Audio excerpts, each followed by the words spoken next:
الرسالة من المجهول وعليها مش مسؤول، بس المرة دي بصراحة مش مجهول، ده واحد صاحبي لسه واخد خازوق اورجانيك نضيف 100%. تعالوا نشوف. انا كنت مرتبط بواحدة بس مش لازم تعرف مين، المهم كنا بنحب بعض قوي، او ممكن انا بس اللي كنت بحبها، وكنت كل فترة بقول لها اني اكلم ابوها عشان اتقدم لها، يعني الوضع ده العيب. بس هي كانت بترفض بحجة مختلفة، وانا ما كنتش بزن عليها واقول براحتها، لغاية ما في يوم لقيت اصحابها منزلين صورتها وهي مخطوبة، ولقيت انها عاملة لي بلوك، وانا من ساعتها مش فاهم اي حاجة وازاي يضحك عليا كده.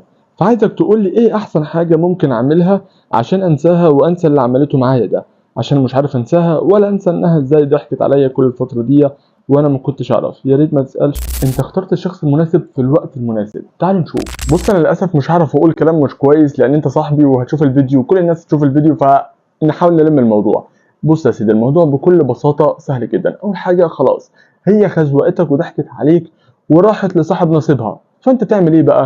تروح مصاحب صاحبة صاحب نصيبها، بمعنى الواد اللي هو خطبها ده تحاول تلف حوالينه وتعرف اخباره ودنيته، بحيث انك تعرف مين الاكس بتاعته، تروح انت ترتبط بالاكس بتاعته، فيبقى الواد اللي خطب حبيبتك انت كمان تخطب حبيبته السابقه، فبالتالي يبقى انتوا كده متعادلين وبصره، ويبقى انت كده حققت نظريه ابو الانوار ميمو. ولو كان هو عمل لك حرقان فانت كده جبت له تسلخات وبواسير والموضوع خلصان. لكن بقى تقول لي انها ازاي ضحكت عليك او ازاي ما ضحكتش عليك، فالسيستم بايظ دلوقتي، الدنيا لبش. يعني في الاول مثلا كنت تسمع ان الولاد هم اللي بيضحكوا على البنات ويخزوقوهم، او مثلا واحد خاطب ويخطب واحده تانية وثالثه ورابعه. دلوقتي سبحان الله تقريبا البنت هي اللي بتضحك على الولاد. ايا كان اللي بيحصل ايه احنا ملناش دعوه، انت طلبت مني نصيحه وقلت لي تعمل ايه وانا قلت لك تعمل ايه، وربنا يساعدنا على فعل الخير ويبعد عننا الخوازيق والناس اللي مش سالكه.